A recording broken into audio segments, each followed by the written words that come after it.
It's a very special day for a special lady. Laila Ali, welcome Thank you. and congratulations. Thank you so much. When you first heard about being selected to the 2015 class for the International Women's Boxing Hall of Fame, what did you feel? What were your emotions?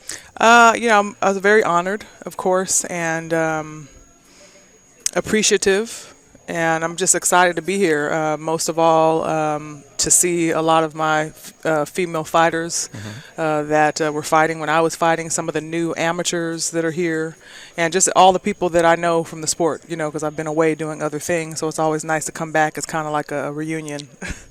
Always good to see everybody that you hadn't seen for Exactly.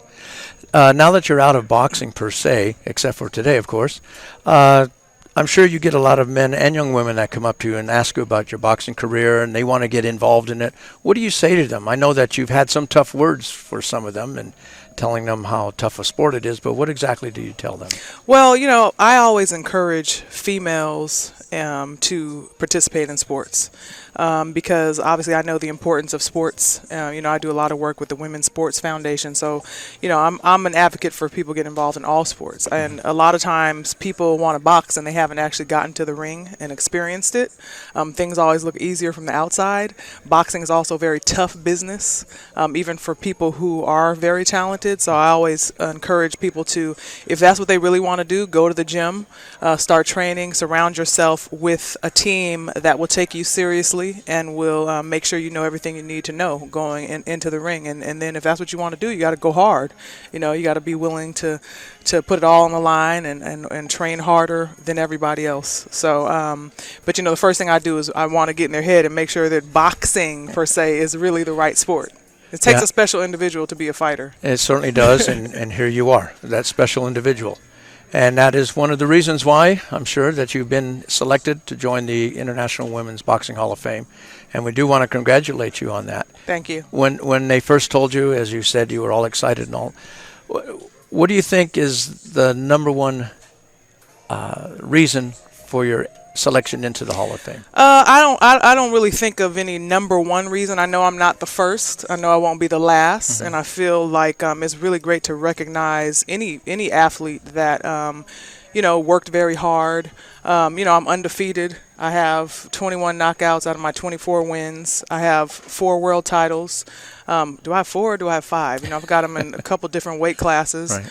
And obviously I brought a lot of attention to the sport. I think I represented the sport very well because, coming into the sport with the pressure that I had, being the daughter of the greatest, there was a lot of, I don't know if people remember, but, you had Roberto Duran's daughter, Ingemar Johansson's daughter, Archie Moore's daughter, Joe Frazier's daughter, George Foreman's daughter have all gotten to the ring. So it takes more than just a name to be successful, and every time I fought, everyone fought me 10 times harder than they fought everybody else. But like I said, I always welcome the challenge. I made myself available to the top fighters once I did win my titles. Unfortunately, I have a bittersweet feeling towards my experience because I feel like in order to be the best you have to fight the best, and once I got to a certain level, got my titles, got my skill level up, I had a hard time getting certain fighters in the ring.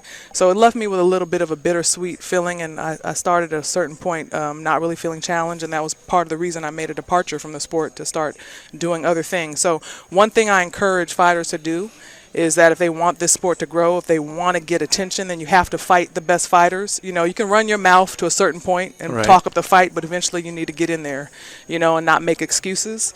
And I feel like, I had an opportunity to really take the sport to a certain level. When there's 2 names out there, people want to see you guys fight. And if it never happens, that just gives the sport a black eye. So these girls, there's a lot of talented girls out there, and I'm hoping that they want to really step up to the plate, fight each other, put on a good show, and then take this thing to the next level. And hopefully with the women fighters in there, these young ladies, that the fans don't look at it as a women's bout. They look at it as 2 fighters in the ring. Well, the thing people need to understand is fans like to see a good fight. They don't care if it's females. They don't care if it's males. But at the end of the day, until promoters feel like they can sell tickets by putting women in the ring, they're not going to promote the women. You can be the best fighter in the world. But if you don't have a promoter who's going to put you out there, put you in situations where people can actually see you fight and say, man, you know, those girls could really fight, then what are we going to do? You know? So like I said, you know, it's not easy. It's an uphill battle. Right. But at the end of the day, you have to be in the sport because you love it, and you have to, you know, make sure that you're not worried about what's going to come of it, because you can't control a lot of those things. All you can do is be the best that you could possibly be. So. And you certainly did that. You proved that in the ring. Outside the ring, very personable. You enjoy the people. They enjoyed you. And we're glad that you're a part of today's festivities, and congratulations to you. Thank you, Laila. Take care. It's been a pleasure. Laila Ali, my guest.